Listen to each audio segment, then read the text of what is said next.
Pastor Wilson, under what circumstances and situations would you counsel a family to break communion with their local church? Besides gross heresy, do you find there are other problematic situations which you would encourage the separation of church members from their local church for the health and benefit of that family? Yeah, separation. If you're talking about principled separation, we can't be here anymore.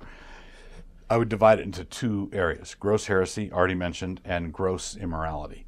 So those are the, if there's a violation of basic Christian doctrine or a violation of basic Christian morality, then a family must leave. And they must leave in a way that is making that an issue, where it's controversial. There are many other situations where a family may leave. You may leave a church peaceably and not causing a disruption because you got another job in another city.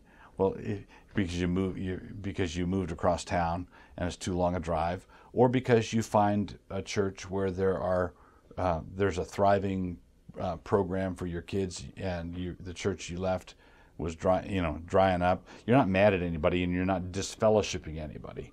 Changing churches is not the same thing as being schismatic. Right? But if there's gross heresy or gross immorality, then I think there has to be a confrontation and a separation. Could you maybe comment on the problem with people changing churches too readily? Yes, people change churches too readily when they're treating it like their favorite mall or their favorite gas station. In fact, the problem is summarized by the phrase church shopping. So when you're a church consumer, and you say, "Oh, I like this minister's voice a little better," or "I like that music," and you're being finicky with it.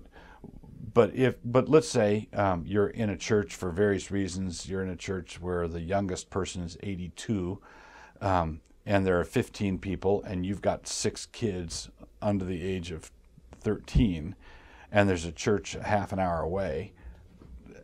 I don't think there's any sin in changing churches, as long as you do it honestly and openly and with charity, where you go to the pastor and you tell him what you're doing, you explain what you're doing. That's not church shopping.